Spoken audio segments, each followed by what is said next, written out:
Welcome to the YASH show. Super excited to start this podcast.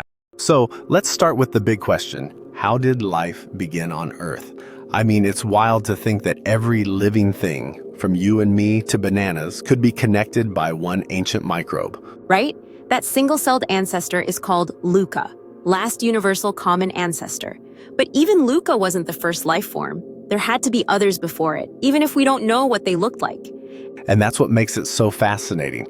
We don't know how the first living cell came to life. Was it chemistry, lightning, divine intervention, aliens?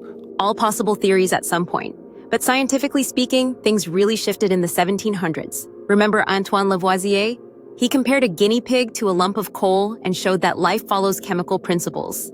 Yeah, that experiment basically said, hey, living things and non-living things might not be that different, which opened the door for chemistry to explain life.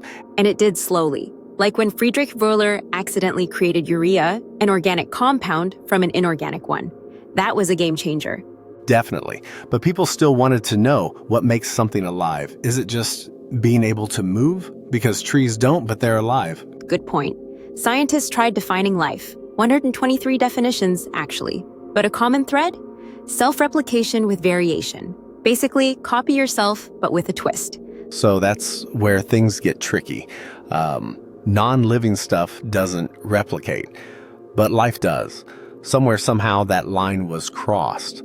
Gradually, first came complexity, molecules like DNA and RNA. Some scientists think these building blocks came from space. Ever heard of the panspermia theory? Oh yeah, the idea that comets and meteors brought the ingredients for life. And we have proof: amino acids, sugars, even alcohols have been found in meteorites and gas clouds. Space vodka, anyone? Haha, tempting. But seriously, Earth had the perfect lab setup. Volcanoes, lightning, hot oceans. Like Darwin imagined, a warm little pond where magic could happen. Enter the famous Miller-Urey experiment. In a glass container, simulating early Earth, they got amino acids, life's Lego bricks, from simple gases and electricity. And once you've got bricks, you start building. The next step, replication. That's where RNA comes in. It can store information and self-replicate. Scientists even think clay helped by giving those molecules a sticky surface to build on. Right, like nature's petri dish. Over time, those RNA chains got enclosed in lipid bubbles, primitive cell walls. Voila, protocells.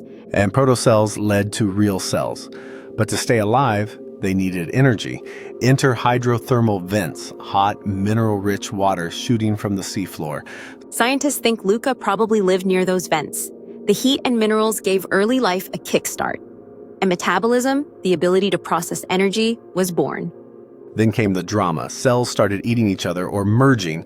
That's how complex cells, eukaryotes, appeared. And with them, mitochondria, our cellular power plants. What's wild is that mitochondria have their own DNA, like tiny aliens living inside us, probably ancient bacteria that got cozy with archaea.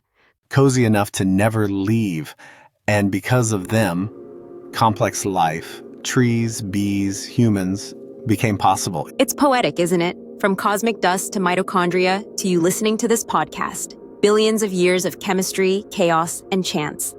And yet, there's still mystery. We've figured out the ingredients and the recipe, but how that first spark happened, still unknown. That's what keeps science exciting. Every answer raises another question. So here's our question to you listeners. Do you think life began on Earth, or are we all just stardust with a passport from space? Let us know what you think. And don't forget, your DNA is 60% banana. That's not an insult. That's biology. Catch you in the next episode where we explore how these single cells became multicellular marvels. Until then, stay curious. Friends, do like and subscribe channel.